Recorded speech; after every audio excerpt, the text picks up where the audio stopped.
Bulavinaka from Fiji ashram. This is one of the most beautiful ashrams right by the sea, and it's a beautiful site where nature, God, and man can come together to experience that oneness of existence. So, today I thought I would take this opportunity to talk to you all about the fourth chapter of Bhagavad Gita, the summary of it from this beautiful ashram in Fiji Islands. We recently inaugurated the Sri Satya Sai Children's Hospital in Fiji, and as we talk, there are surgeries that are going on in the operation theatre. In the last 2 days, 7 surgeries have been performed, and even today, as we talk now, surgeries are on. And that is Karma Yoga. And therefore, I would like to talk about that in the context of this Fiji work, since we are talking from Fiji Islands, that how Karma Yoga is so essential for everyone in the world in general, but more so for people who work in organizations like ours, where selflessness is not an option, that desirelessness is not a choice. It is a must. Everybody must be selfless in their activities, and everybody must do it absolutely with no expectations, no desires for anything whatsoever, not even the desire for success or failure. The surgeries are going on. Let us say the doctor is performing surgery. They've done everything that is possible in their might, whatever they understand of it. But it may happen or that there could be surprises in the last moment. And there may be chances that the surgeries may succeed or may fail. But when we keep thinking about whether we will succeed or fail, we cannot give our best, because our expectations of the outcome disturbs our equanimity. So that is the idea of Karma Yoga, that how we have to do everything without expectations of the results in a certain way. Whatever comes is acceptable to us. So there is no expectation, there is acceptance in Karma Yoga. Anyways, I'll summarize quickly what we have studied so far, because it's been a long time and we should brush up our memory about the Bhagavad Gita. So you all know there is this Arjuna who goes to the battlefield all ready to fight a battle. And all of a sudden, when he sees his kith and kin on the other side, especially his beloved grandfather, teachers, cousins whom he likes, he loses his sense of discrimination, becomes despondent. He wants to escape from the duty of fighting the battle, and he wants to go back. And he tells Krishna, let's turn the chariot. I don't think I can fight the war. Let's go back. Krishna was just a charioteer at that point in time. And Arjuna could command him, take my chariot to the middle of the battleground. And also he could command him, take my chariot back. I don't want to fight the battle. But Krishna performs a duty more than that of a charioteer. That's compassion of Krishna. To be a charioteer is also an act of compassion. And now to decide to be a teacher of Arjuna is also an act of compassion. So God performs many roles at many times for the sake of his devotee. He becomes a father to somebody, mother to another, friend to another, teacher to another, even a charioteer or a driver to his own devotee. He can do many roles for the sake of what? Why should God do all these things? This chapter 4 that we are going to come to, God defines, God tells us the reason why he does all these things that he chooses to do. So anyway, the first chapter happens. Arjuna is all lost, confused, and in a way sad and sick of his own thinking, of his own disposition, that he is not able to make up his mind. And so in the whole of the first chapter, he just expresses himself. And in the second chapter is when Krishna speaks for the first time. Patient listener, Krishna is. A teacher has to be a patient listener first, and then only teach. After diagnosing the patient, only we can give some prescription. So Krishna listens to Arjuna and then tells, what is this? What is wrong with you, Arjuna? What has come over you? Why do you want to do this? And then he goes on to explain. Arjuna tells, okay, I don't know what to do. And first time Arjuna says, consider me as your Shishya, because I'm so confused. Don't think I'm your cousin. Don't think I'm a disciple or devotee, or don't think I'm your friend. I'm your disciple at this moment. Please teach me. So unless the disciple submits himself to the teacher, how can teacher teach? If patient does not come to the doctor, how will the doctor treat the patient? So Krishna creates the situation in which Arjuna finds himself helpless, and the only option that he is left with is to ask Krishna what to do. And when he asks with sincerity, Krishna responds. And then he gives him several reasons why he should still fight the battle. He tells him, see, nobody dies and nobody is born. We are Atman, we are not this body. Body undergoes changes, Atman remains. And there was never a time when you and I were not there, or all these people were not there. There will never be a time when we won't be there in some form and name, in another place, doing another thing. So just don't bother about it. Go ahead and fight. He tells, even if you think Atman does not exist, we are indestructible. Anyways, we are going to die someday or the other. So as well, you die today fighting the battle, which is an honorable thing to do for a Kshatriya, than to run away from the battlefield like a coward. Even if you don't understand that, because you are born Kshatriya, for the sake of your good name, fight. Otherwise, people will laugh at you, and your generations, for generations together, they will make a mockery of you.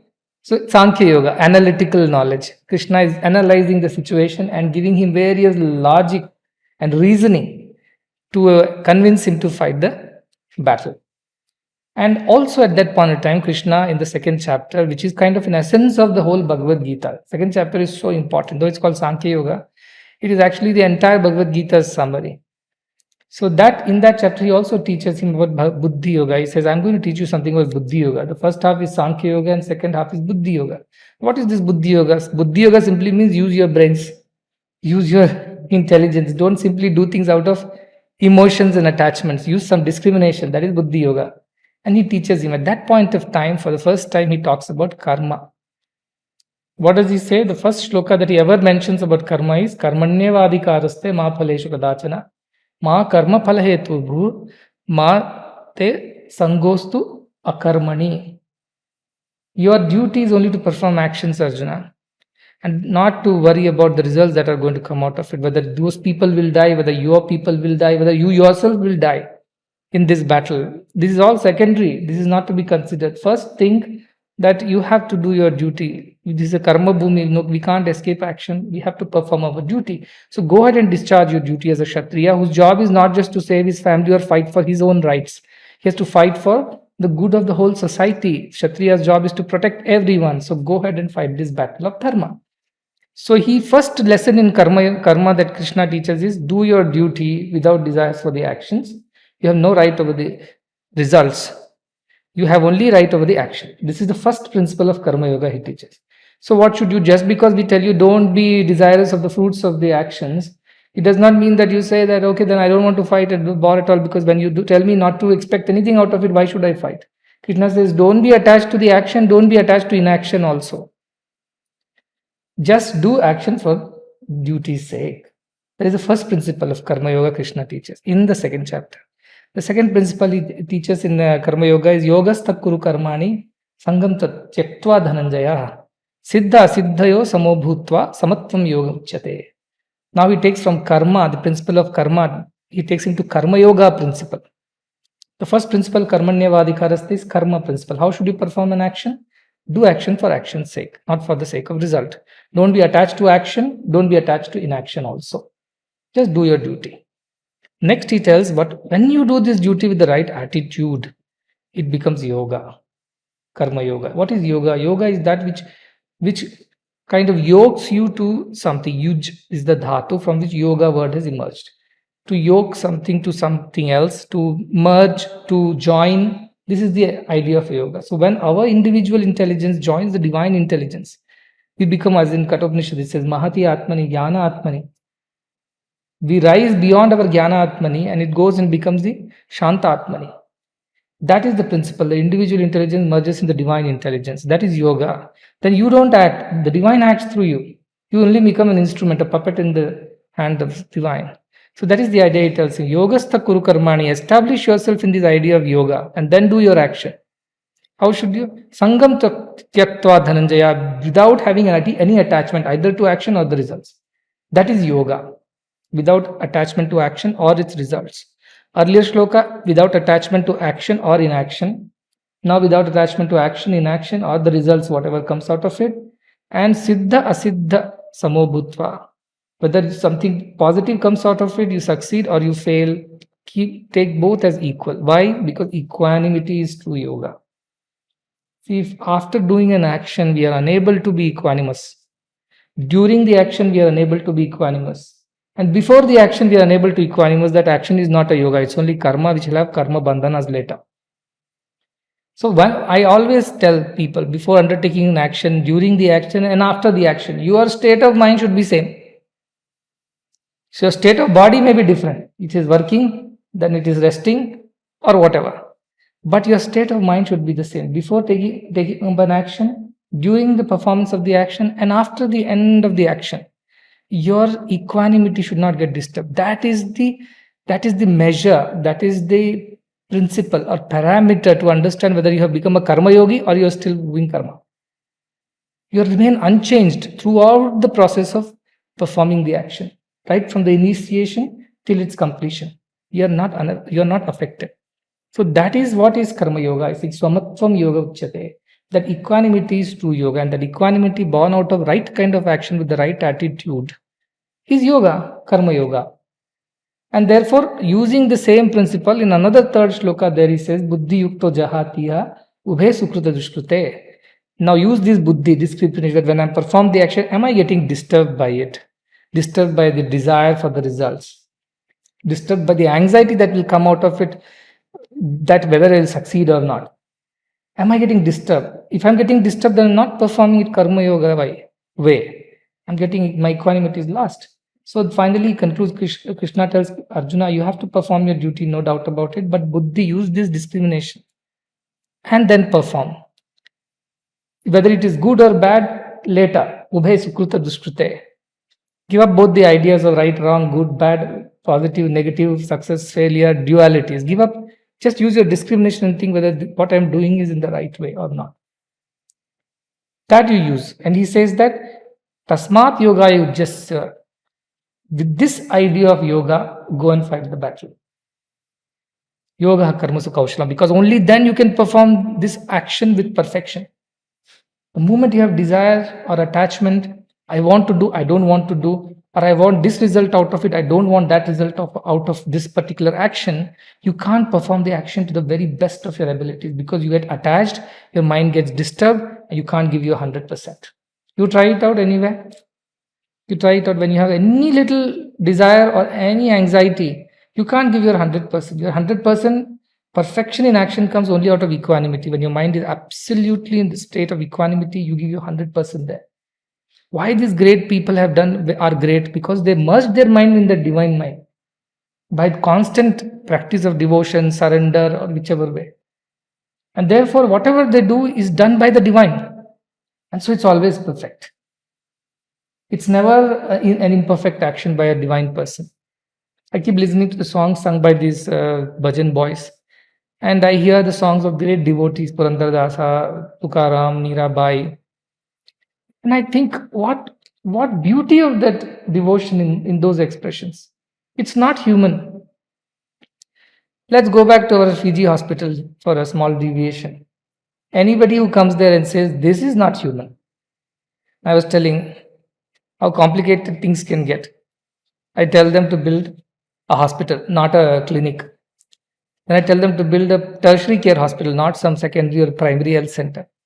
I tell them to do cardiac tertiary care hospital, not some orthopedic or ENT or ophthalmology. And I tell them in cardiac, do pediatric cardiac care hospital, the smallest hearts you have to mend and repair. In a place where there are no pediatric cardiac surgeons, forget cardiac surgeons only are not there, and pediatric cardiac surgeons. Around this country, there is only sea, ocean, nothing. And then I tell them, pediatric cardiac hospital to be built in Fiji Islands, as I say, no, nothing. And that too during COVID times.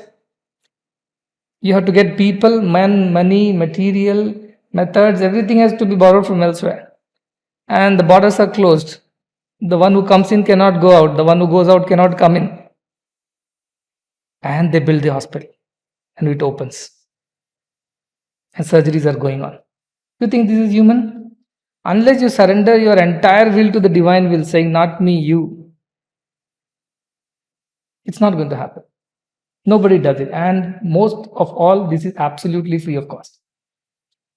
Can you imagine the levels of challenges that were thrown at them, and they accepted it and delivered? This is Karma Yoga. Because the surrender allowed this to happen.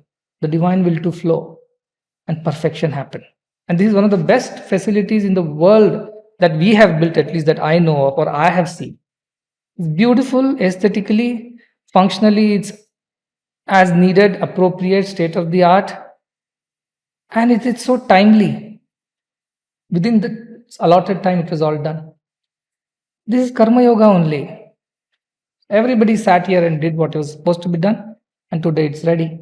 This is Karma Yoga because they did not think this hospital will succeed, not succeed. They just took Karishi Vachanam Tava, whatever you said, we will do. I know there are challenges, and they went through several challenges. As you know, he's a singer, he's not a pediatric cardiac surgeon, not even a doctor, not even remotely associated with hospitals, except that his wife is a doctor. But he had no idea. But they all worked together. The whole family, whole group worked together. The entire Sai Prema Foundation worked together. World came together to help them, and today is hospital. This is possible as a divine grace only. See, these are all divine acts, but they are acted out through human beings, using them as instruments. This is Karma Yoga. That person who becomes an instrument of divine is a Karma Yogi. Instrumentation is Karma Yoga. And this is what we are now going to step into in the 4th chapter. So 3rd chapter, as I said, the 2nd chapter gets over with these ideas of Karma Yoga, and then it takes us to the 3rd chapter. And 3rd chapter, as Arjuna starts with again another confusion, he is the questioning kind of a disciple, which is good because that's when they learn, when you question. And Krishna is a very encouraging teacher. So since he also learnt about Sita Prajñas, those who are Equanimous, Samatvam Yoga Muchyate, and they are not affected by anything, there is nothing done by them, they are not affected by the results. So Arjuna is confused. Do such people exist? He has Krishna in front of him, but he cannot recognize spiritual myopia. So he is unable to see. But he is asking, are there such people in the world who can be like this, who can do all the action and not bothered about the results? And Krishna, being self-effacing, he doesn't say, hey, Arjuna, look at me. I'm here right in front of you, live example. Because Arjuna thinks of him as a friend, It's very difficult to convince your friends. You can never imagine a friend to become God. So that is the problem that Krishna and Arjuna had. Nevertheless, Arjuna asks, one side you tell me, Jnanis are better. Other side you tell you go and fight the battle. I'm confused. You tell me what am I supposed to do? You tell me to do battle, then you tell Jnanis are better than fighters or action performers of action. So what do I do? So he talks about Jnana, he talks about Karma, and then Krishna says, oh Arjuna, hold on. Both exist in this world. Lokesmin dvividha nishtha pura prokta mayanagaha yana yogena sankhyanam karma yogena yoginam. The both kind of people exist based on their aptitudes. One who take the path of jnana, wisdom, they meditate, they contemplate, they analyze, and then they realize the truth. Other side are those who perform actions without any expectations of results, and they also attain the same. He says both paths exist. And now he starts to tell them that there is a synthesis of these two paths. They are not separate from each other, but for the time being he elaborates more on the Karma Yoga part in the 3rd chapter of Karma Yoga. And there Krishna goes on to say, see, nobody can escape action in this world. Everybody has to perform actions. At least for their own survival, they have to perform action, if not for attaining some higher things. So he says that nahi kaschit kshanamapi jatu tishtatya karmakrit. All those who are born cannot even for a moment stay without performing action. You say, no, I was sleeping. No, your sleeping is also an action. Till there is ego in you, you are the performer of the action. When there is no ego only, there is no action that is associated with you. Beautifully Ashtavakra says, Yasyantah syad ahankaro na karoti saha nirahankara dhirena na kinchid akritam kritam. Beautifully he says, the one who has no ego inside, whatever he does not do it. And the one who has ego, even if he does not do it, he does it. Because his ego identifies with the work. So I am sleeping, that's a work born out of your tamoguna. That time tamas is driving you. So that Krishna explains that nobody can escape action. So because action is so crucial and central to living on this earth, so we must know the science of action. The art and science of performing action is a must. If you don't know, we will do it all wrong and then end up in a mess. Then you have Kanjama Chakra Punarjanma. Sanatana Dharma has these two principles of karma and Punarjanma. You are born, then you perform actions. Because of actions, you are born again. Because you are born again, you perform actions. The chicken and the egg story. It goes on and on and on. One leads to another. You are never-ending issues. So the only escape is you know how to perform actions correctly so that you are not born again. That is the idea of karma yoga, so crucial to this. So then he says that, see, we all perform yoga karma, but let us perform with the right attitude, with the right attitude. What is the attitude is of offering a yajna. He says there are gods who blesses Ishtan Bhogani Godeva Dasyanta Yajna Bhavita. When you offer something to somebody, to the divine, to gods as yajna. Yajna is again is a kind of sacrifice. No, you don't have any desire for yourself. That yajna, when you do, you perform to gods, the gods bless you with whatever you require. And that is how you can continue living in this world, doing good and not get attached to the actions and results. But if you don't offer to God, you consume it for your selfish sake, you do everything for your selfish sake, then you are a thief. He says, you are a thief. And that is why he says, you have to offer everything to God. That is the first step of Karma Yoga. I am doing something. I can't imagine I am not the doer, I am the Atman and all that. Minimum you do is Krishna Paramastu. It's you, it's for your sake I do. For whose sake do you study? I ask the students. To get the highest marks and then get a gold medal and then join some Ivy League university somewhere and then become some big shot somewhere? Or is it because the skills, knowledge, abilities that you develop will help somebody, will better the lives of some other people? Money and the salary and name, fame will follow. That's the shadow. When you want the coconut on the tree, you climb the tree. When you get the coconut, you get the shadow also. So these are shadows of the original idea why you perform action. For the sake of Loka Sangraha, it is the concept. Krishna teaches, I have no role, no duties whatsoever. I don't have any duty whatsoever. Still I work all the time. Incessantly I am engaged in action. For what sake? For the sake of Loka Sangraha only. For the betterment of others, not for my own sake. And he gives example like Janaka and all have done that for Loka Sangraha. And this is how you will be able to attain the higher truth. And if you don't do good actions, you don't set good example for others, then society will be ruined because we need good examples.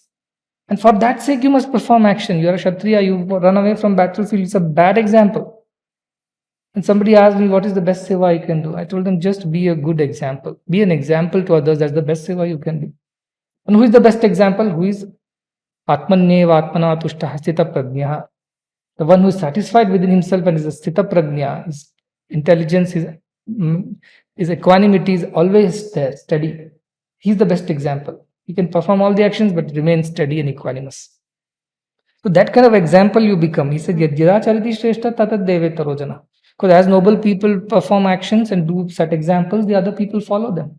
So society needs good examples. See, today we don't need big policies, we don't need sanctions, we don't need any other rules, regulations, law and order. We just need good examples to inspire others to perform similar actions. Krishna works for the sake of the betterment of the society, to give a good example, set a good example, and he is encouraging Arjuna also to do so.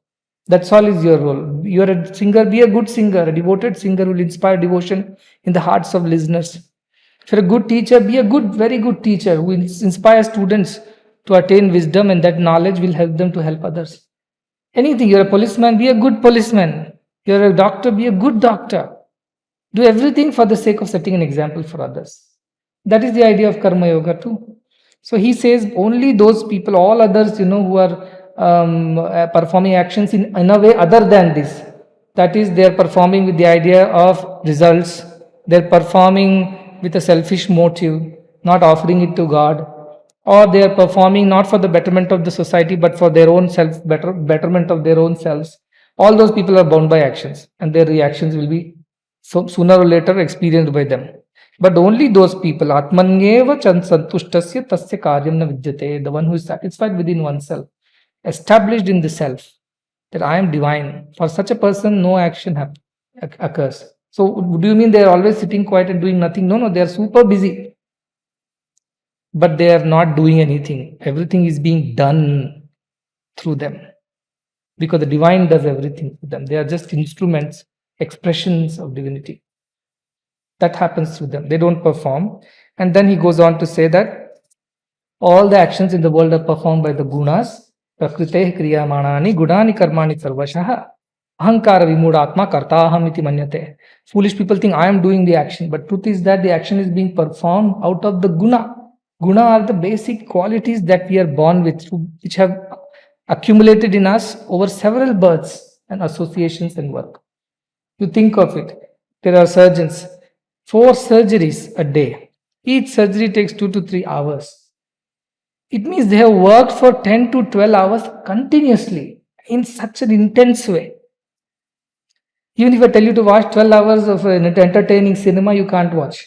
You'll feel, even though sitting with popcorn and whatever else, you will get bored and tired after some time. 12 hours standing on their 2 feet and performing surgery, that's such an intense thing. Yesterday, a surgery threw up some surprises also. They didn't expect some other complications. Nevertheless, they went for it and they finished the surgery successfully.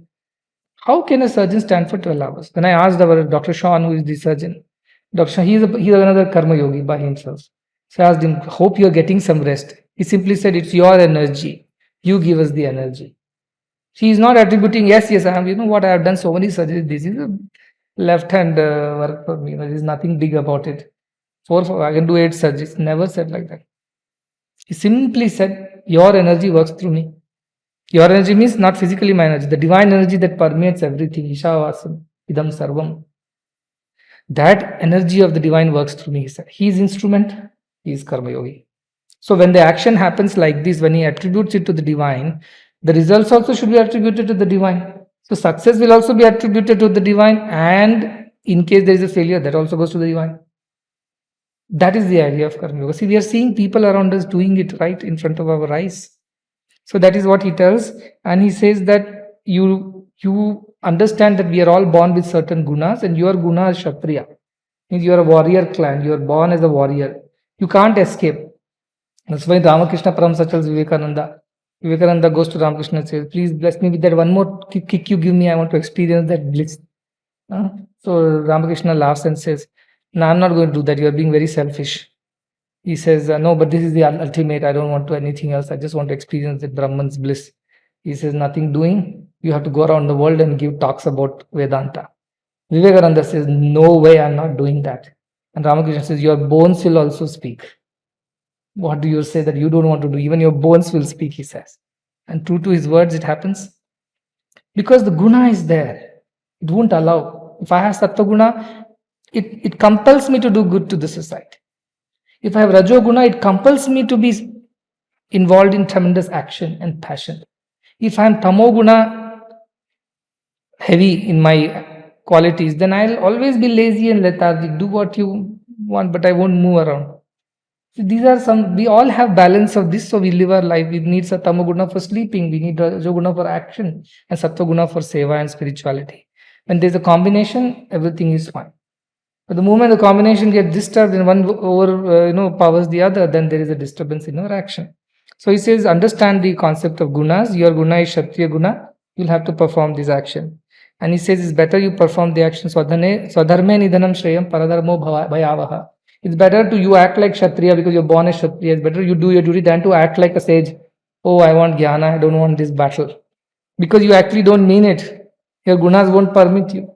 Just go ahead and do this, he tells them. And then he asks, why people knowing all these things commit sins? He says, Rajoguna is the reason for people to commit sins. It is selfish. See, Tamoguna people find it difficult to commit sins because they're so lazy, they can't commit sin also. Out of laziness. Who will go and hit him? Forget, let's not fight. Too much work. Sattva-guna people will give, why fight? Rajoguna must fight. So Rajoguna are the people who are Ragadvesha people who always are busy. So but Krishna says he has all these weaknesses are there in us. Indriyas are there, mana is there, buddhi is there, and Atma is there. Indriyani paranyahu manaha. Above mana is buddhi. Above buddhi is Atman. Invoke the power of Atman within you. It tells, don't go by your senses and mind. They will take you this way. They are like highway robbers. They will steal away your discrimination. Don't even use your intelligence because it may be limited. Invoke the Atman within you. Invoke the divine and let the divine act through you. That's how you should perform your action. Karma yoga means you let your mind merge into the divine consciousness, that the divine consciousness flow through you. Like our Dr. Sean said, your energy is working through me. You ask me personally, do we know how to do surgery? No. Then what does he mean by I working through him? It is the same divine supreme consciousness which is working through him, is what he's saying. That is Karma Yogi. Look at this. I just summarized the first 3 chapters. Now I'm getting to the 4th chapter. The beauty of the 4th chapter is that till now we learnt Karma Yoga. And remember the question Arjuna asked in the beginning, Jnana is better or Karma is better? Don't confuse me between the two. You say become a Sthita Prajna and then you say go and fight the war. Which one should I do? Then Krishna says, do both. Do both. Makes it further complicated. This is the 4th chapter. Jnana Karma Sannyasa Yoga. Karma Yoga, understood. Karma Sannyasa Yoga, okay, you can understand. Detach yourself from the action. Jnana, detach yourself with the knowledge of why you are detaching. The knowledge is important. With knowledge you perform, not blindly. There's a story, one person performs a Satyanarayana Puja in the home. There are rats, they come and eat up the prasadam kept there. So to serve this menace of rats, he gets a cat. Now the cat is all over the place. So to keep the rats in control and keep the cat also under control, he gets a basket and puts the basket over the cat upside down and then puts a stone on the basket so the cat does not topple it off and go away. And it's kept in one corner of the puja room. So now when next time Satyanarayana Puja is being performed somewhere far away, a list comes from the pujari. Photo of Satyanarayana Devata, these many bananas, these many apples, this much of ghee, that many leaves, these many flowers, and one cat, one basket, and one stone. Why? Nobody knows. If you ask the pujari why, Shastra say like that, keep quiet. They'll shut you up, you say, okay, fine. That's why this new generation doesn't believe in our rituals, because whenever they ask a question, our elders tell shut up and just do what is being said. Don't question. So then they don't like it, they rebel. Why should I do? You don't answer them, then they run away. You have to answer.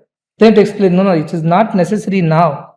Once upon a time there were rats in one puja, so the cat was brought, then cat was running around, so a basket was brought, and basket was moving, so a stone was brought. But that is not a part of the puja list, but it became unfortunately. See, Karma Yoga, Karma Sannyasa Yoga, but without a Jnana, it's a waste. It's a wrong way of doing things. So now Krishna is elevating the concept of Karma Yoga, saying, do action with detachment, with no desire for results, but do it with the knowledge. And what is this knowledge Krishna is talking about? Very, very subtle. He says, who is the doer in the first place? Ask yourself, are you eating? Are you breathing? Are you walking? Yes, I do everything. You say, but when you are asleep, deep, fast asleep, like in your science and maths class, who is breathing? Who is digesting your breakfast which you had, which led you to this wonderful, blissful sleep? Who did that? Who is doing that? Who is breathing through you? You are not aware till the duster lands on your head. So, who does it all the time? There is something else which does. Na pranena apanena matyo jivati kaschana itarena tu jivanti yasminetau upashritau. That is what our Kathopanishad says. It's not by prana apana, because I breathe in and out, though I am alive. No. You are alive, so you are able to breathe in and out. And the reason for you being alive is beyond just breathing. There is something else that keeps you alive. That is divinity, that divine consciousness. The idea of Jnana Karma Sannyasa Yoga is to realize who you are, and based on that you perform your actions. And he says, Imam vivasvate yogam proktavanaham avyayam vivasvan manave praha manurikshvaka veva bravita. He says, this knowledge that I am going to tell you now, which helps you to transcend all this doership and enjoyership, that was told first by me to Vivasvata. Vivasvata is the sun god.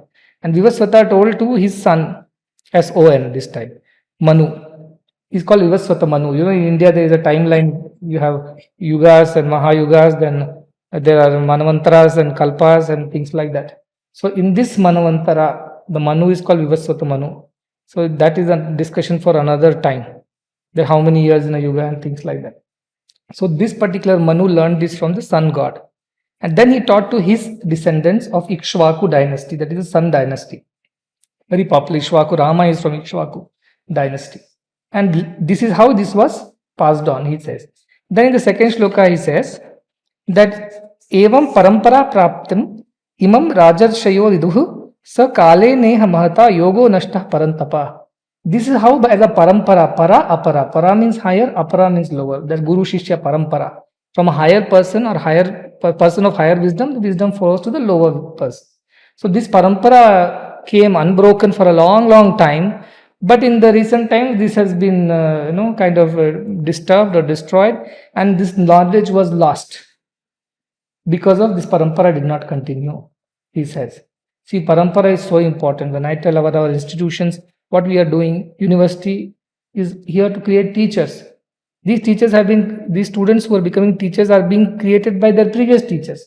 Now, these teachers should teach the students and create the next generation of teachers. When I was in Tumkur campus and there was an inauguration function, 4 generations of teachers were there. The oldest, the next generation, and the next generation, which is studying now. So I said, this is our parampara, Guru Shishya parampara.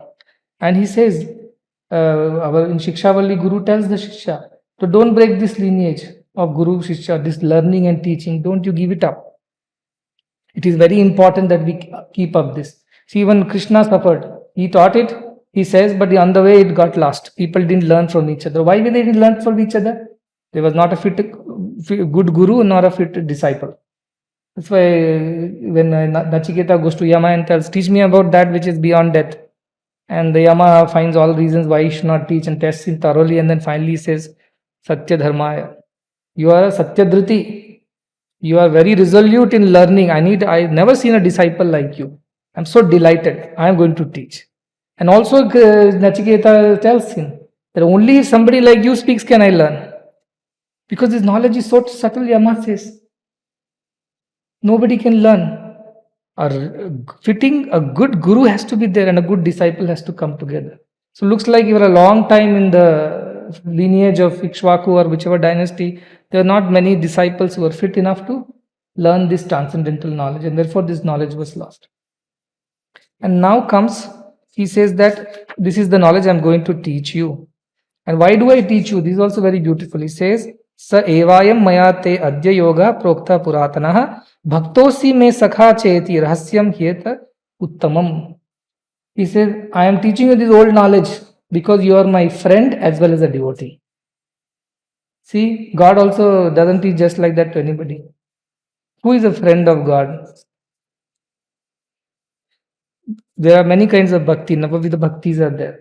Shravanam, Kirtanam, Vishnu Smaranam, Vandanam, Artanam, Padasevanam, Dasyam, Sakyam, Atmanivedanam. Dasyam, Sakyam, Atma. Dasyam, last 3 years, Dasyam means servitude, Sakyam means friendship, and Atmanivedanam means surrender. So before the final stage of surrender, when you become divine, the previous stage is friendship. And he tells Krishna, you deserve to know this knowledge because you are not just a devotee, you are also my friend. And we share secrets with our friends, right? This is a very secret knowledge. It should not be told to anybody. Shvetashwata Upanishad says, what does he say? He says, Vedante paramam guhyam purakale prachoditam na shantaya datavyam na putraya ashishyaya vapunaha. This is a very secret knowledge. This should not be just distributed like I do. This is not allowed. You must not tell this to those who don't have peace of mind to learn it, whose minds are disturbed and not steady. Don't teach to somebody whom you don't know, like your own son, or whom you have not accepted as your disciple after thoroughly checking and testing. Don't give it to them, our ancients have said. So we should not give. But here he is giving that knowledge to Arjuna, because Arjuna, you are my friend. It's a secret I want to share with you, like friends share secrets. How sweet is that relationship between Arjuna and Krishna. In fact, some part later he tells, Priya Priyaya Sakheva Sakyuha. Like a beloved forgives his loved one, like a friend forgives his friend, like a father forgives his son. Please forgive me for all the nonsense that I took you through. Arjuna tells towards the end, I really understood how loving you are, and I made some silly things, silly mistakes. Please forgive me, like a beloved forgives his beloved, like a friend forgives his friend, like a father forgives his erring son. So here he says, you are my friend, so I share this secret with you, which has been lost for a long time, for want of pitiful disciple and guru. So this is how it is. Ashcharya Vakta Kushala Asya Labdha, Kathopanishad says. Speaker should be amazing and the disciple should be deserving.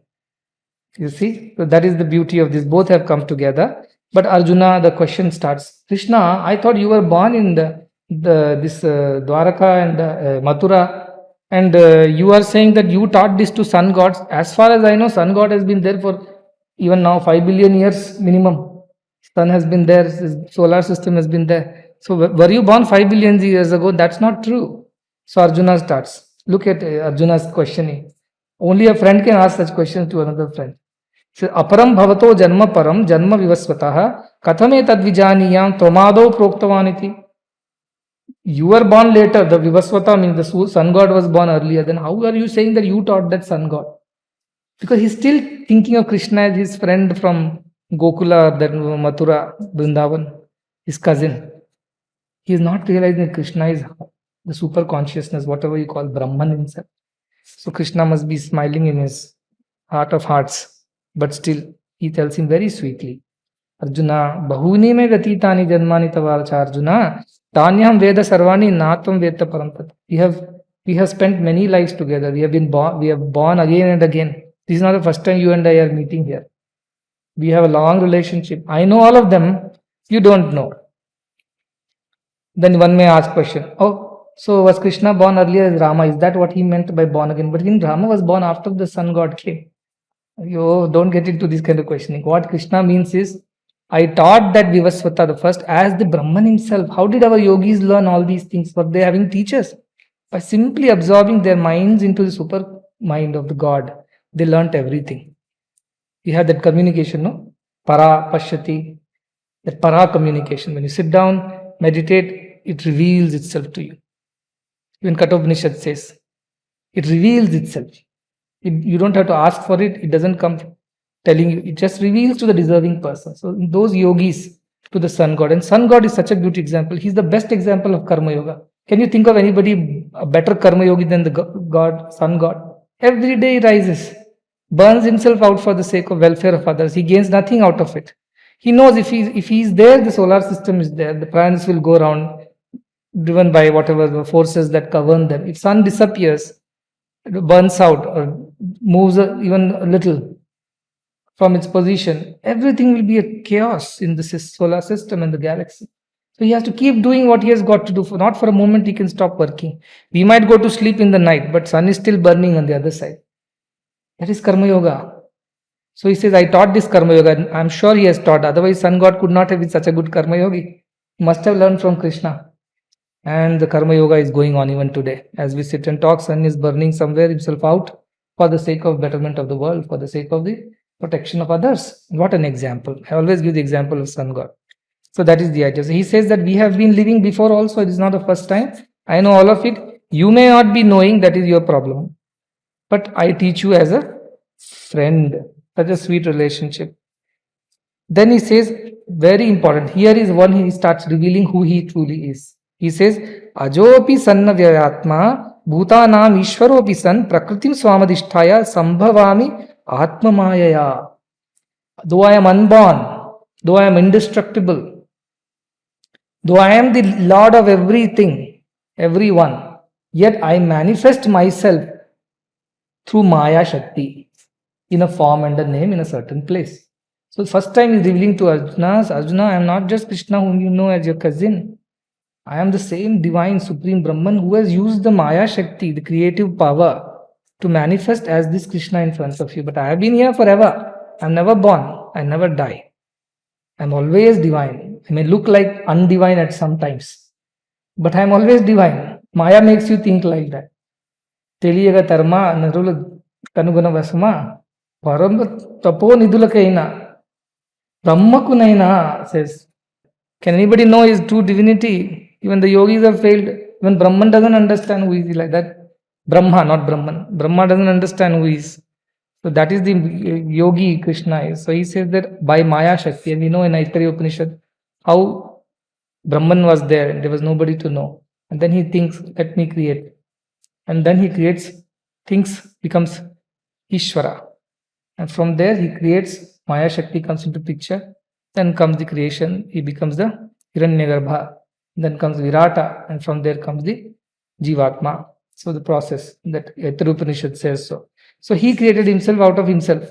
He is the, for creating anything else, what do we require? We require a person, an instrument of creation, and the material to create. A potter wants to make a clay pot. He has to get clay, he has to get a wheel, and he has to get he has to use his hand to do it.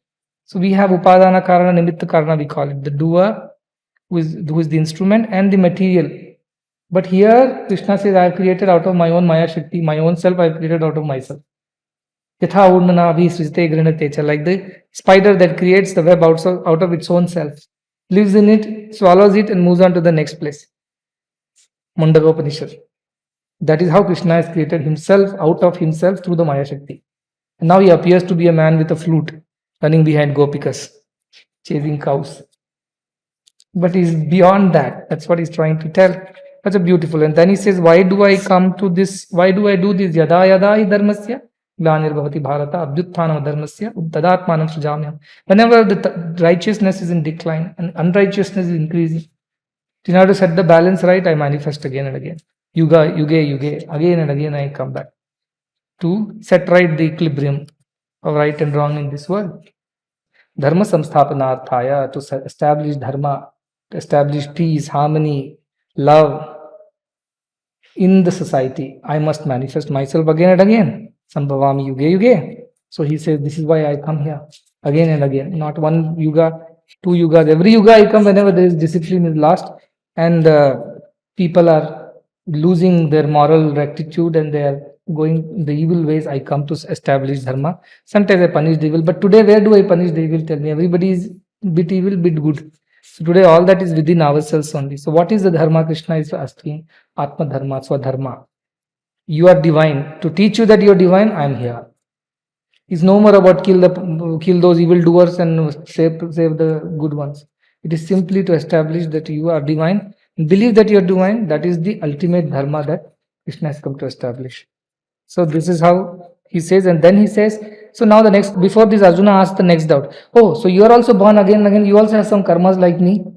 And Krishna says, before he asks, he says, Janma karmancha me divyam, my dharma and karma is all divine. I am not bound by your karma and karma cycles. I manifest out of my own will. You have no choice. Karma bhirjayate tatra tatra, says Mundaka Upanishad. Because of our karmas of the past, we are born again and again in certain places to certain people. We have no choice. We are dragged into the wombs and dragged out of the bodies by Yama. But here Krishna says, Janma karma cha me divyam, my actions and my birth is divine. And evam yo veti tatvata, the one who understands this truth of mine, tyaktva deham punarjanmam naiti mameti sorjuna, the one who understands this truth who I am, once he gives up the body, that is after finishing the worldly duties, is not born again. How do you know Krishna? How do you know God? You be God, then only you know God. God is not an experiment, it's an experience. You must know God by being God. So what he says, if you really know who I am, why my birth has happened, what my actions are all about, it means you have become me. Only because you have become me, you know me. And the one who becomes me has no birth again. So this is the idea, very important shlokas. And then he says, then there are many shlokas, but I'll take a few of them from here, which I think might be important. He says that people do all kinds of jnana, tapa and everything to purify themselves so that they attain me. All the actions are to be to purify. Chittasya shuddhaye karma. All our actions should purify our mind.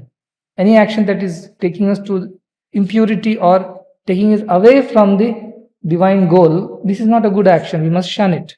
That is adharma. Dharma samsthapana means teach people to do the right things, will take you to their divine self. And also Krishna says very beautiful in the 11th shloka, Ye yatha mam prapadyante tam tathaiva bhajamyaham. Those who want to worship me or surrender to me in their own, whichever way, I respond to them accordingly. You are my father, yes. You are my mother, yes. You are my friend, yes. You are my guru, yes.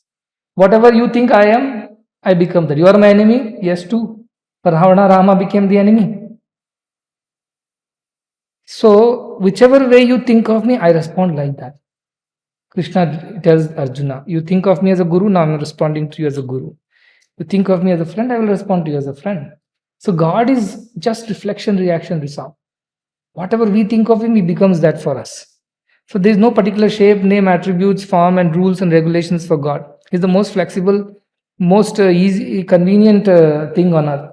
It fits into whatever vessel you put him into and take the shape and size, like water. So beautiful, our concept of God. See, all other, I'm not praising or ridiculing philosophies, but many philosophies are so rigid about who God is. and how he should respond. How he should not respond also, they have made a rule. So even if God says, no, I want to respond, no, our rules don't permit. If you want to be worshipped by us, you better follow our rules. But Sanatana Dharma, nothing doing. God is flexible. He is Nirakara on one side, Sakara on the other side. He is father on one side, he can be son on the other side. He can be a friend on one side, he can be an enemy on the other side. In whichever way you worship him and surrender to him, he will respond to you like that. How beautiful this Sanatana Dharma is. It gives you the flexibility to worship God as you think you like, as you feel like. Nobody tells you this is the only way and that is not the way at all. Anybody who says like that, he is blasphemous according to Sanatana Dharma. You must allow the flexibility. That is the beauty of this Sanatana Dharma. And he says that all beings come to me only ultimately by following different paths. And I respond to them in their own way. And he says that all these beings worship God, demigods, semi-gods we worship. They do the blessing and they give them what they require. But ultimately, if somebody worships Krishna, what do they get? They'll get Krishna himself. Why? Because Krishna is equal to Krishna. Satyabhama's Tulabaram. When she weighs Krishna in gold, she can't weigh Krishna because how much ever gold she puts, Krishna seems to be heavier. Though he is such a slender, lean fellow, but he's not. The gold is not able to overweigh him. So finally, one tulsi leaf, Rukmani puts with the name Krishna on it, and it weighs equal. So if you worship Krishna, you will get Krishna. And that is the idea. You worship all the other gods, Kankshata, Karmanam, Siddhim, Yajantaiha Devata. For the sake of various desires, people worship various gods. We all know. Examination time, most popular god, Ganesha. Everybody goes to Ganesha. Suddenly he becomes so popular. All through the year, one side, Ganesha examination time, other side. So people worship all kinds of God. Kshiprami manushe loke siddhir bhavati karmaja. Through actions like these, by offering prayers to God and seeking blessings, people attain successes and things like that. They do various actions. Another very important concept of Sanatana Dharma is getting introduced in 13th shloka, which says, Chaturvarnyam maya srishtam guna karma vibhagashaha tasya kartaram vimam vidhaya kartaram avyayam. I have created the 4 limbs of the society. I will not call it categories, I won't call it classes, because that's the most controversial issue in the Hindu Dharma. That you have Brahmins and you have Shudras and things like that. But Krishna says, I've created these 4 limbs of society. I'm not calling it classes or categories, higher or lower. They're simply 4 limbs. There are Brahmanas, Kshatriyas, Vaishyas, and Shudras. You know what they are. Brahmanas are the intellectual class, Kshatriyas are the warrior, the ruler class, Vaishyas are the business and tradesmen, and Shudras are the worker class, labor force. All of them have been created by me, based on guna, he says, not based on birth, based on their interests and aptitudes. In our scriptures, we have seen Valmiki was born a hunter, Shudra, so to say, but he became a Jnani, a Rishi, so much so that he wrote Ramayana, and we all read that Ramayana.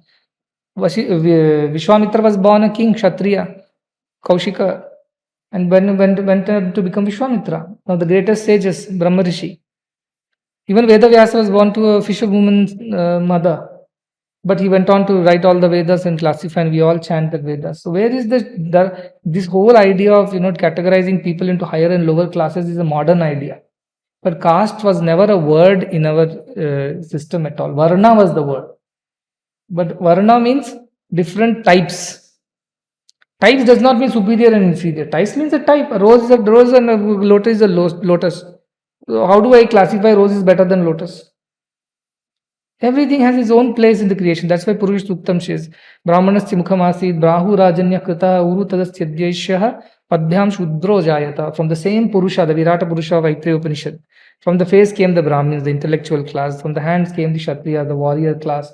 From the belly came the Vaishyas, the tradesmen. And from the feet came the labor force, Shudras. But all are limbs of the same body. Can you give me your legs away because your legs are inferior to your head?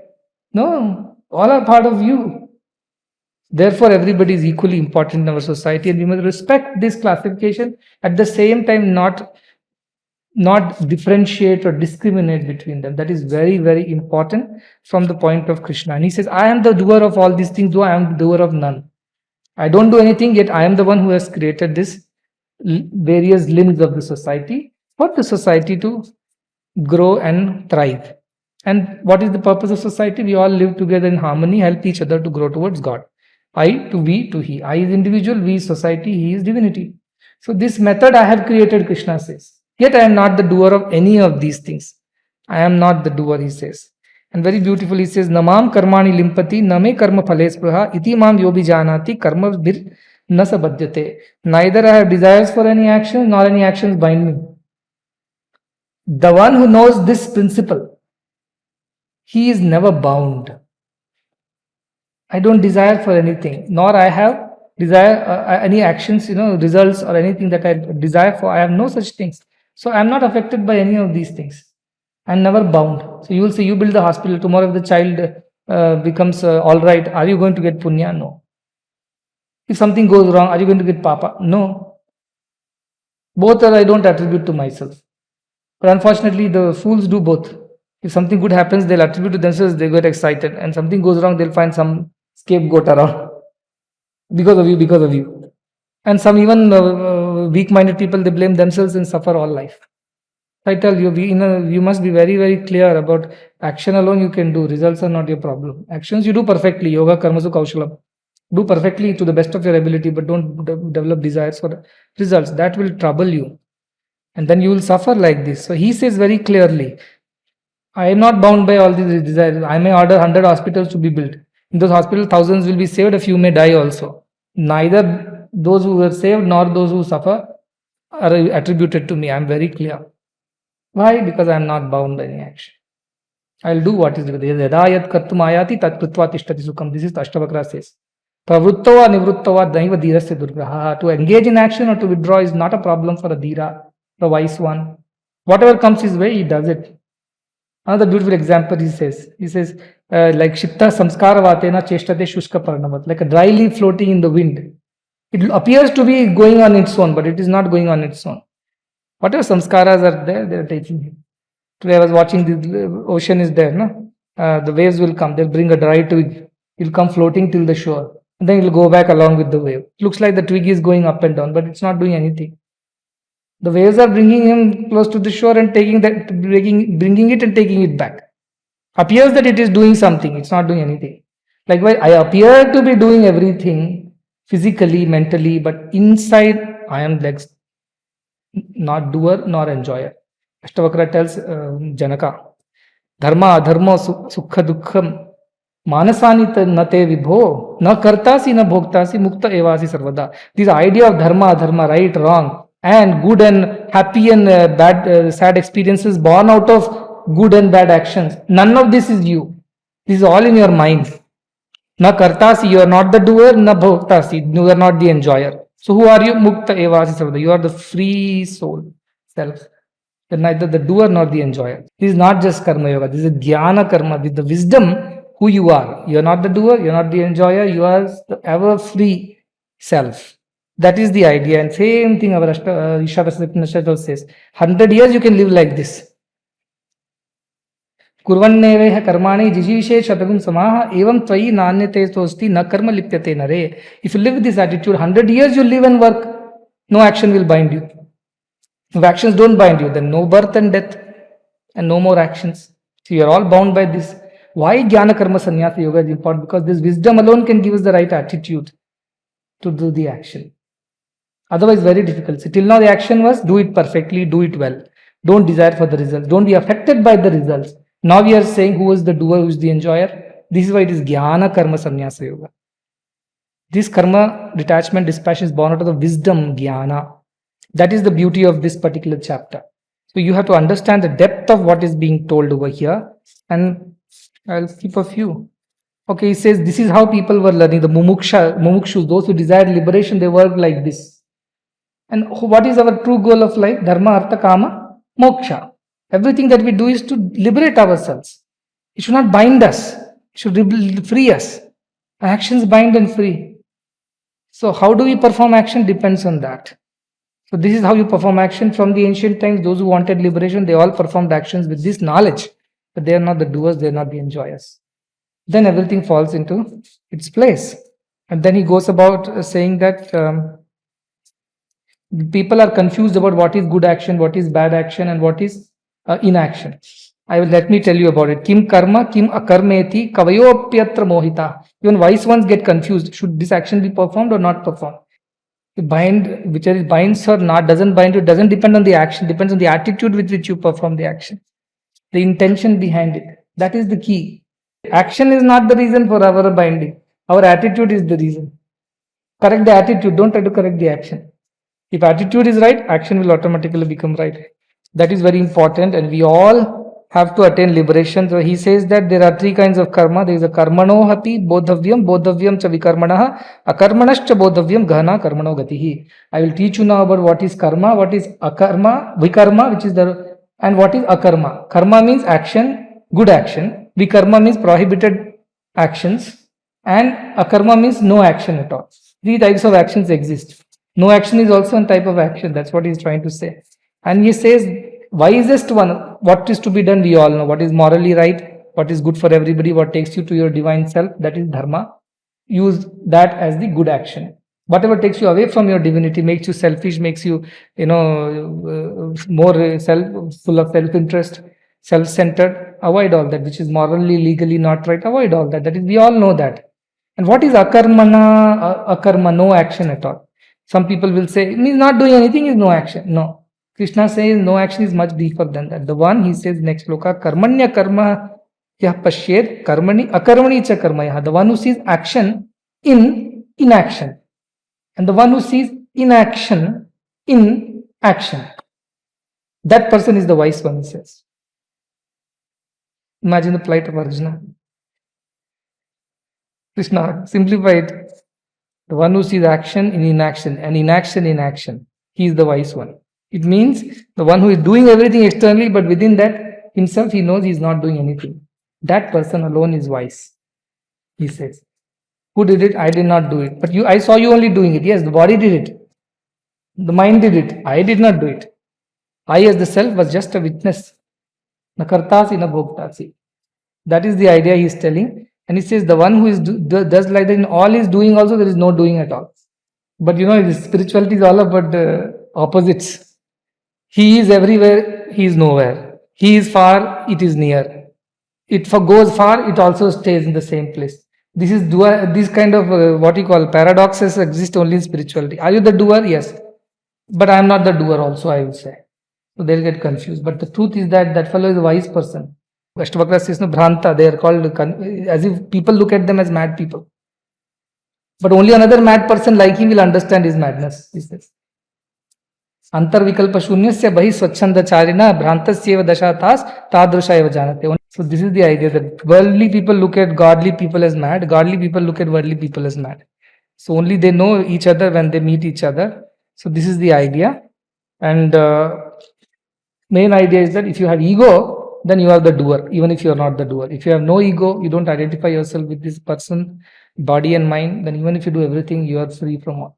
There's a story that how a man who had fathered 100 sons with his wife were crossing a river. The river is in full spate. And the wife said, how do we cross? There's no boat, nothing. He says, no problem. He tells the river, if I am a brahmachari, I'm a celibate, this river should part and give me way. And the river parts. Wife is shocked. She says, but you have fathered 100 sons with me. How can you be a celibate? He says, that is body, it's doing its own duty. I am as self, I am unaffected, I am not the doer. The river understood that. So that is the idea of non-doership and non-enjoyership. They appear to do and enjoy, but they actually don't do either. And I'll skip a few and then says that those who live like this, that is how the karma should be done. And there's this shloka we always use, Brahmarpanam Brahmahavi. How is their attitude? Brahmarpanam, the offering is Brahman. The instrument with which offering is made, the ladle is also Brahman. The ahuti, whatever has been put inside the fire, is also Brahman. The fire itself is Brahman which takes it. The one who lives with the attitude attains Brahman, it is said. Ekam eva advitiyam. The one doesn't see the second at all, only sees one. Everything is Brahman. This body is also Brahman, mind is also Brahman, emotions are Brahman, the experience is Brahman. Everything is Brahman. The one who lives with this attitude, he reaches Brahman, it is said. This is Jnana Karma Sannyasa Yoga. This attitude, with this understanding of wisdom, you must work. And he says that many people do all kinds of worships, to attain this wisdom. Like he goes on to explain, I think from 25 onwards, it goes on till 29, different types of arpanas that they do. Some people offer physical things into fire, and that's how they try to attain divinity, like performing yajna. Some people, what they do is swadhyaya yajna, they do the study scriptures, that is their yajna. Some people offer all their indriyas into their mind and restrain it, like yoga, hatha yoga and all. They are also doing some kind of yajna. Some people engage with the indriyas in the world for the betterment of the world. That is also a kind of yajna. So all kinds of yajnas are being told by Krishna, that all these, some people put the outgoing breath into ingoing breath into outgoing breath. All this is kind of yajna. But what he says ultimately is that everything that we do should be done as the attitude of yajna only, as offering to God. Because yajna shishtamrita bhajo yanti brahma sanatanam. The one who offers everything and only accepts the results out of an offering. Now you go to temple and you don't go and tell the priest, sugar is a little less in your sweet today, prasadam. Can you put a little more sugar in you? You just accept bitter, sweet, whatever you take in and eat it as prasadam. So that is the idea. When you do yajna, you offer whatever comes back to you, take it as prasadam and eat it with joy. Because it is a divine gift.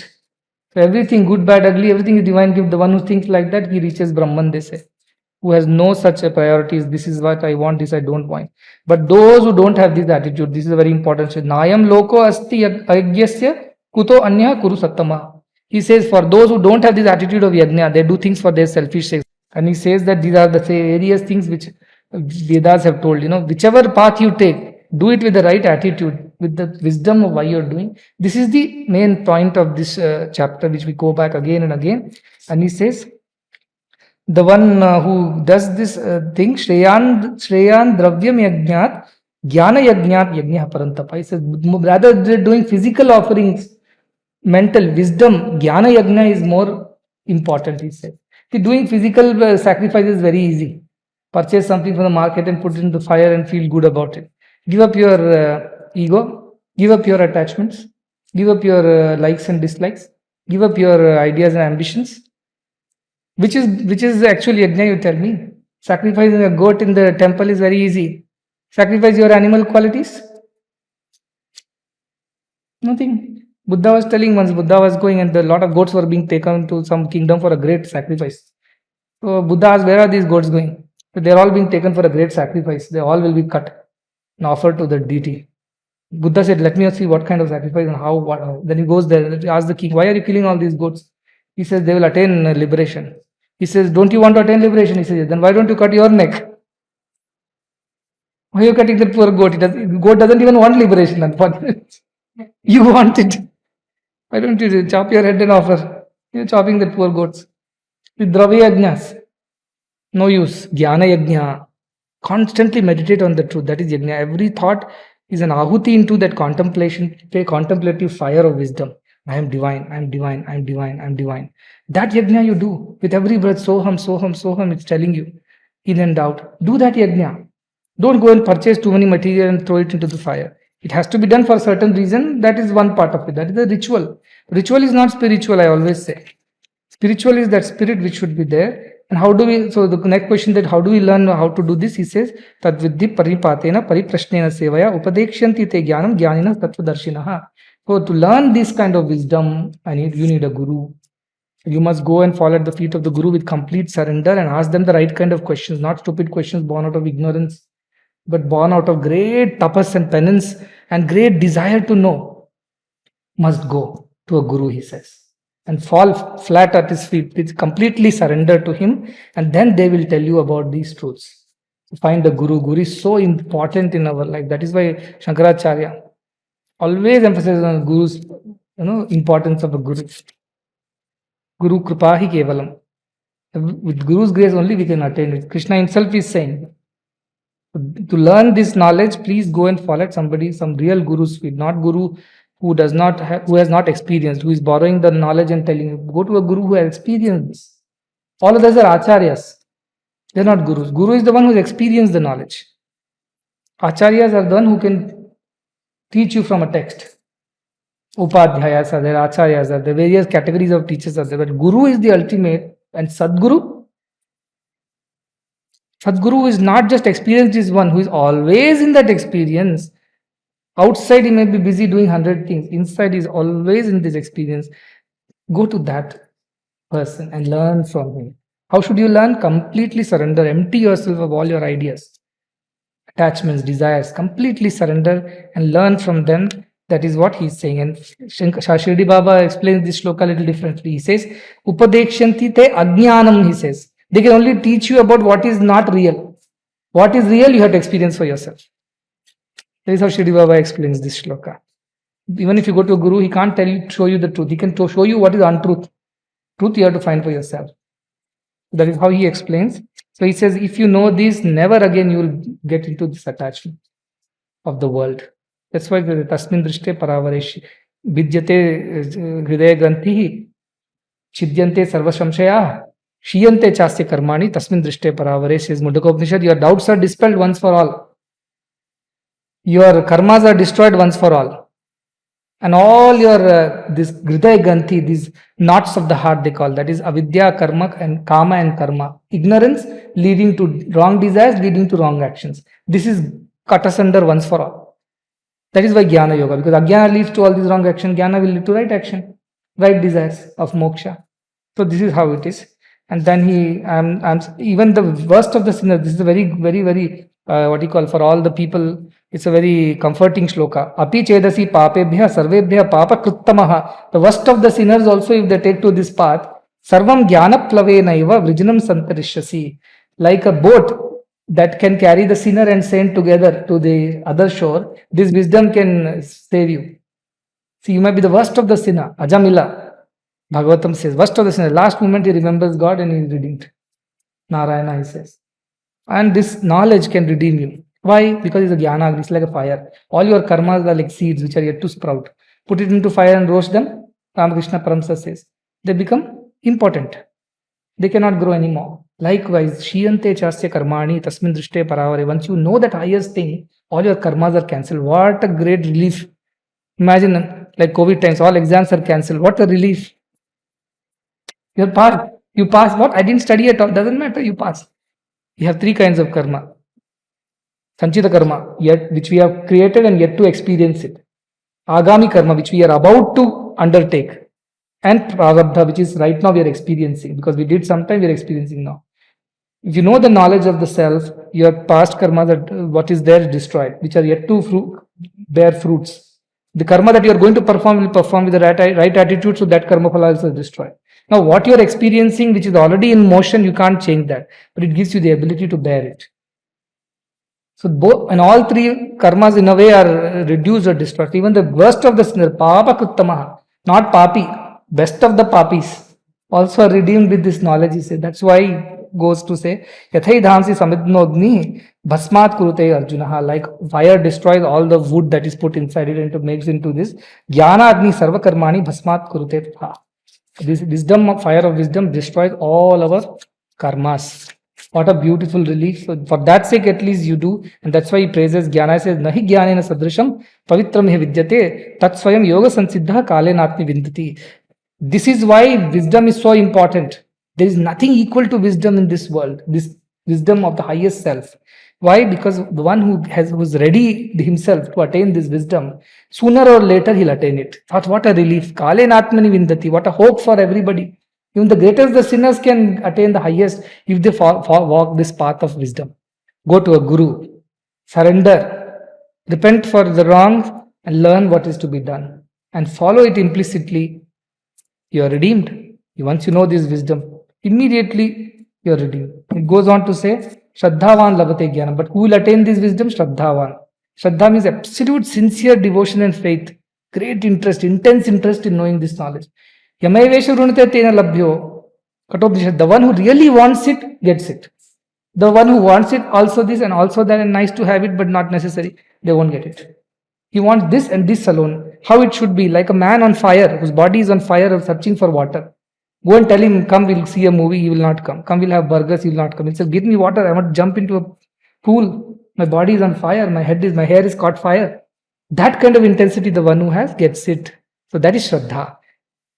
Shankaracharya defines Shraddha as Shastrasya Guru Vakyasya Satya buddhyavadaranam. Shraddha sa kaditha sadbhi yaya vastupalabhyate. Faith in Guru's word, faith in the Shastras is Shraddha, knowing which one attains the highest wisdom. So, Shraddha is your basic prerequisite or qualification to attain wisdom. Once you attain wisdom, you're redeemed of everything. That's why self-knowledge is so important. And he says, the one who does not have this attitude, very beautiful, the next line also, Jnanam ladha param shanti machirenat gacchati. Once you know the knowledge, you immediately attain peace. See, this is not a peace that will come after 10 years to you. You sow a seed today, you will get the fruit after 10 years. If you attain this wisdom, then and here and now, you will attain peace. That is the phalashruti of this. Have Shraddha, learn this wisdom from a guru, be sincere in approach, you will attain peace immediately. Beautiful Ashtavakra. Yadi deham pratak kritva chiti vishramya tishtati adhunaiva sukhi shanto bandha mukto bhavishyati, he says. If you can distance yourself from the body and keep your mind at rest, then and there you attain peace and you become free from all bondages. Then and there, what a beautiful thing. If you attain this now and here, I'm not telling after 10 years you'll get your degree.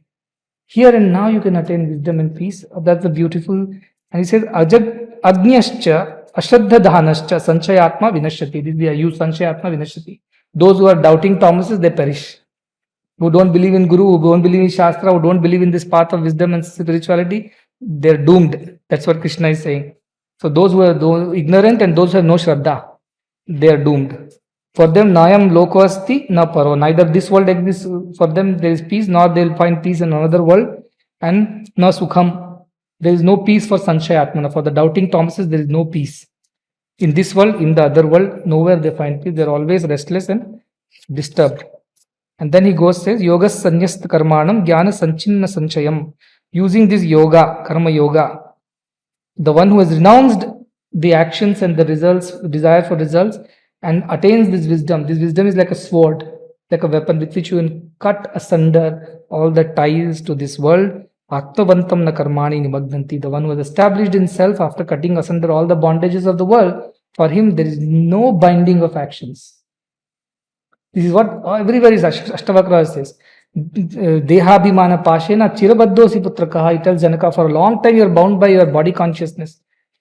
Bodhoham jnana khangena khadgena tan nishkritya sukhi bhava. Cut asunder this binding of the body consciousness with this knowledge that aham, who you are, and be free. How beautiful.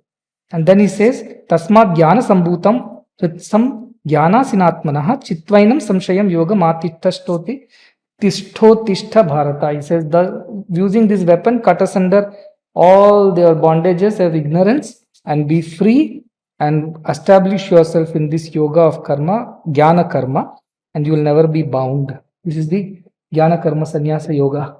Do you understand? There is Karma Yoga, there is Karma Sannyasa Yoga, there is a Jnana Karma Sannyasa Yoga. The right attitude which is born out of the wisdom of who you are. Once you know who you are, everything else falls away. Nothing binds you after that. Till you don't know, you are bound, you suffer. That's why self-knowledge is so important. Invest in this. When I tell our students, study Paravidya, spend time learning this, because this is what will save you. Nahi rakshati dukrun karne.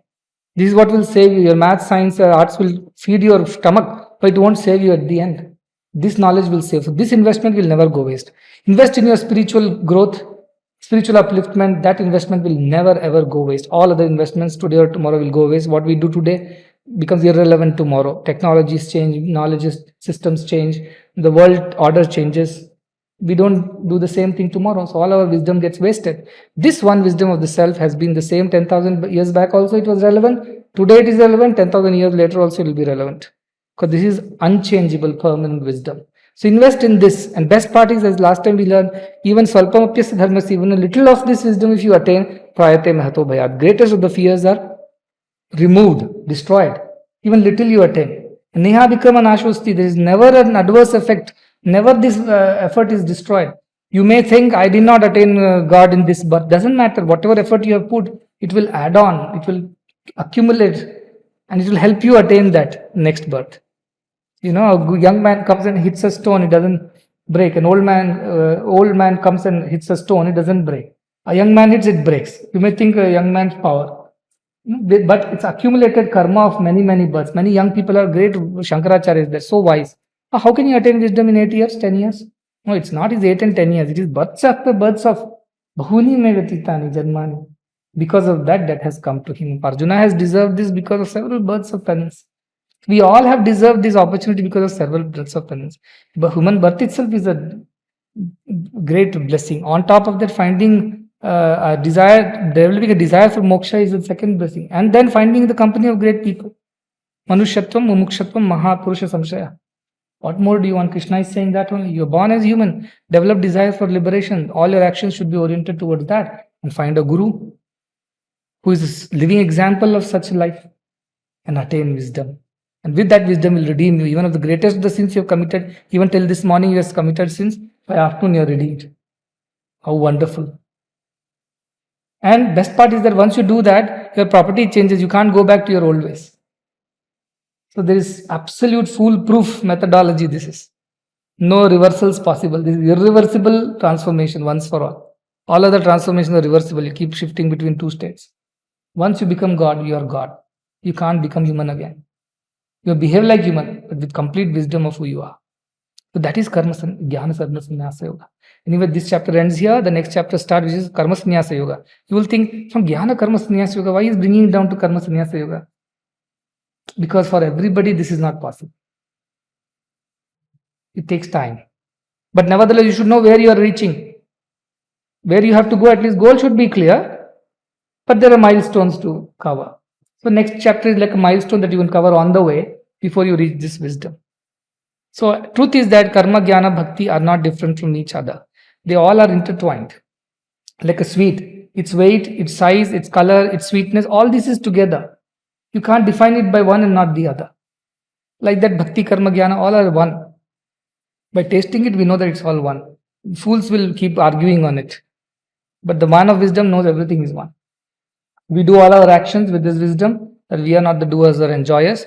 We do it as an offering to our higher self. That is the yajna that we perform. And for what sake? For the betterment of the world. That is good, full of karma yoga's essence. And I hope that you will pay attention, you will contemplate as a shrotavyam, mantavyam, nididhyasitavyam. Listen to it, contemplate on it, and practice it. That's very important. So next time you're doing an action, ask, is this going to lead me to liberation or bondage? Am I doing with an idea of doership and enjoyership, or I am free from both? Am I equanimous before, during, and after the action, or I am getting disturbed? Ask all these questions and then perform the actions. And even if you get disturbed halfway through and you feel uncomfortable, take a little pause. Recollect all the wisdom that you have learned and gather yourself again. Calm your mind down. Reorient yourself, realign, and then go ahead in this path. See, when tires go out of alignment, we have to realign them. Otherwise, it will lead to accidents. Like that, when our senses get out of alignment or mind goes out of alignment, go back and listen to the lecture and then again start it. See, unfortunately, in old times, this wisdom was not possible for everybody. But today it is possible thanks to YouTube and, of course, thanks to the people who put these videos on YouTube. But you can listen to it anytime, anywhere, right? So use this opportunity and don't waste this opportunity. This is what I'm saying. Otherwise, we can never recover this loss that we will undergo if we don't pay attention now and here. So wishing you all the very best on your spiritual journey and wishing you all a lot of love and blessings from Sai Prema Ashram in Fiji by the seaside. And I hope someday you all will get to visit this beautiful ashram and also get to see the beautiful hospital that has come up and on the wonderful work that is going on in Fiji Islands. We are all one global family and we live for each other. We work for each other. We work for the welfare of each other. That is our way. Let us continue to do this and never stop this even for a moment in our lives. That all our lives' actions be oriented towards attaining liberation through service to mankind without any selfishness or self-interest. With these words of blessing, I conclude today's talk.